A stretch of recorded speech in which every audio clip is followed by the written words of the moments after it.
Waqt l-attività fil-Gżira, deputat Karel Aquilina qal li hemm bżonn nibqgħu naħdmu biex verament inġibu bidla f'pajjiżna kif għandna gvern li matul dawn l-aħħar snin kien involut f'aktar minn 150 skandlu.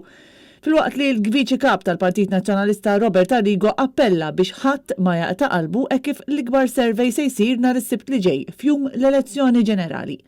Minnaħa taħħa Grazzella Tard Previ qalet li għandu jkun hemm aktar spazji pubbliċi madwarna li jgħinu fis-saħħa mentali ta' kulħadd.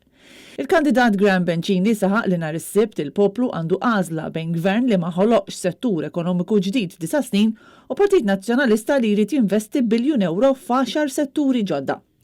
Yves Borg Bonello qalet li l-Partit Nazzjonalista huwa msawwar b'kandidati ta' esperjenza kbira kif ukoll kandidati żgħażagħ li flimkien qed joffru l-aqwa viżjoni għal pajjiżna. Minħat jaw Albert Buttigieg qal li huwa importanti li kulħadd jibża għall-ambjent ta' madwarna kif Gvern Laburista wassal għal erd ambjentali. Il-kandidat Joe Giglio qal li l-Partit Nazzjonalista minn dejjem ħadem sabiex ħoloq setturi ekonomiċi ġodda li għadhom qed irendu sal-lum. Partit li permezz tal-proposti tiegħu qed ifassal il-futur ta' kulħadd.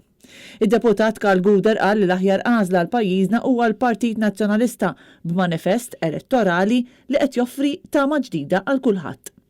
Emma Portelli Bonnici tkellmet dwar kemm huwa importanti li jkun hemm aktar sigurtà fit-toroq Maltin filwaqt li l-poplu jistħoqlu gvern li verament jagħti każ l-ambjent ta' madwarna.